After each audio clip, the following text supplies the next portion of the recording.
There was a wee Scottish lady, Nicola Sturgeon was her name.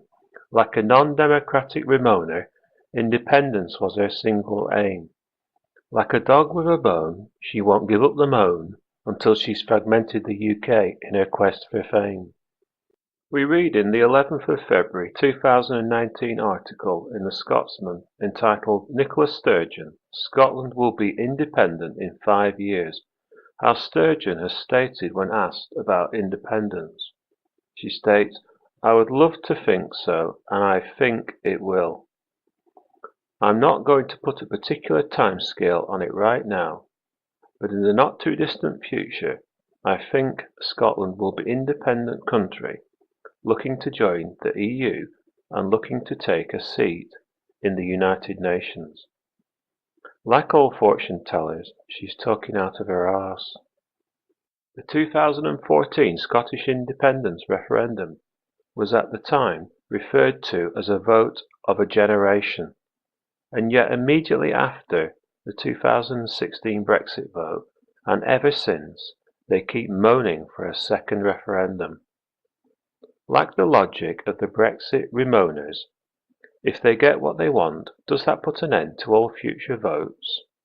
Is this the kind of democracy they subscribe to, only when the vote agrees with yourself? And what if a second vote is not for independence?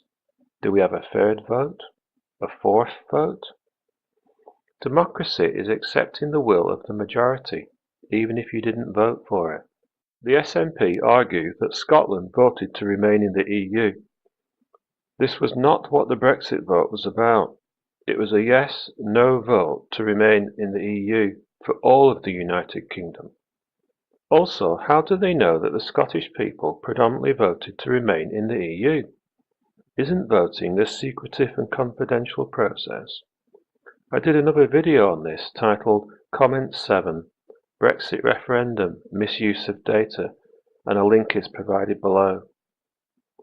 After the 2016 Brexit referendum and Theresa May called for a snap general election, the SNP once again went all out on their independence agenda, but it backfired on them, and rightly so, because the voters saw through their blinded agenda, and people that were previously hoodwinked into voting for the SNP now saw their hidden agenda for what it was: independence, whatever the cause.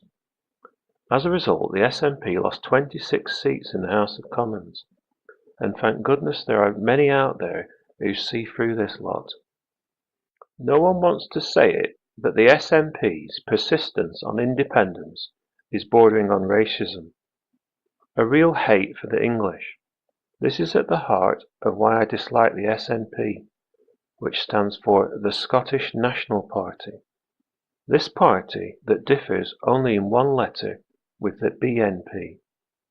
They are hell-bent on fragmenting the UK, making the whole nation a lesser force in taking on the EU and the rest of the world. But the SNP don't care about such things.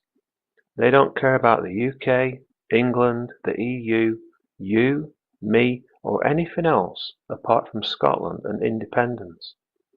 But what is Scotland? It's a large geographic land strip. It is not 100% populated with white people having red and ginger hair. Its spoken language is English and not Gaelic, as they try and make you believe, and so on. And what is independent? The SNP should look up the word in a dictionary, as they don't know the true core meaning of the word.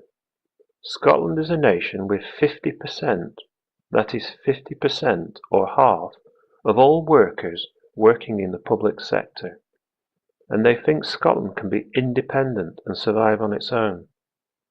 And then there is the contradiction of not wanting to be governed or work with the English, but instead a non-democratic dictatorship in the EU Parliament, full of faceless grey suits that's even further away.